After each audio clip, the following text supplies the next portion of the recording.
Hey Mike, I grew up on Super Mario Brothers and the Ninja Turtles arcade game. I guess that was a little while ago now. But before I walked into the gaming expo today, I wasn't really hip to what's going on in the gaming world today, but at South by Southwest, you learn quick and there's a little something for everybody. It's a geeky paradise at the Austin Convention Center.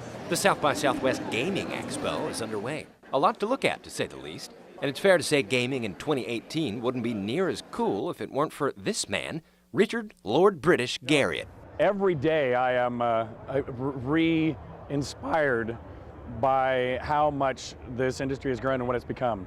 You know, I started when there literally weren't even stores and distributors to sell products. Garriott is an Austin icon, creator of the classic video game Ultima and Ultima Online. This guy's been outer space, for Pete's sake, helping make commercial spaceflight a reality. At the Gaming Expo, he's promoting the launch of his new game, Shroud of the Avatar, a spiritual successor to Ultima. We've created an experience which is much more based around deep ethical parables to hopefully not only mean something more personal to the player, but kind of a social commentary about life these days too. Another form of gaming featured at the expo, virtual reality. I'm going to play this game, Invisible Hours. Company's Game Trust, right? Yes. Instead of jumping around or dodging bullets, the VR game Invisible Hours is kind of like a night at the theater or a realistic game of Clue. The whole point of the game is you're in this immersive theater style murder mystery. Yeah. So everyone's doing things around you that even if you don't see them, affects the storyline. Each character has their own backstory, kind of like an Agatha Christie mystery novel. The goal is to find the murderer. If you look to your right, and you start listening to them, they'll start giving you clues about like what's happening in the story.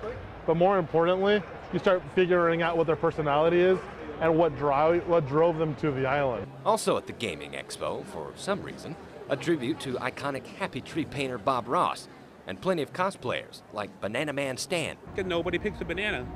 Everybody needs a little potassium. But seriously, back to Richard Garriott. He says the gaming industry has really evolved over the decades. Now for almost 20 years, the economic engine of video games is larger than movies, television, books, and written, other forms of painted art and pottery combined by like an order of magnitude. Garriott says as an art form, it's still in its infancy. It doesn't yet have, doesn't frankly also deserve yet the credit that we get out of masterpieces of writing and painting that really last for decades or hundreds of years because of their amazing quality. And that's sort of the journey that I hope we're on, is to help move that art form forward. The Gaming Expo lasts through tomorrow. You do have to have a South by Southwest pass or a wristband to get in. I'll send it back to you.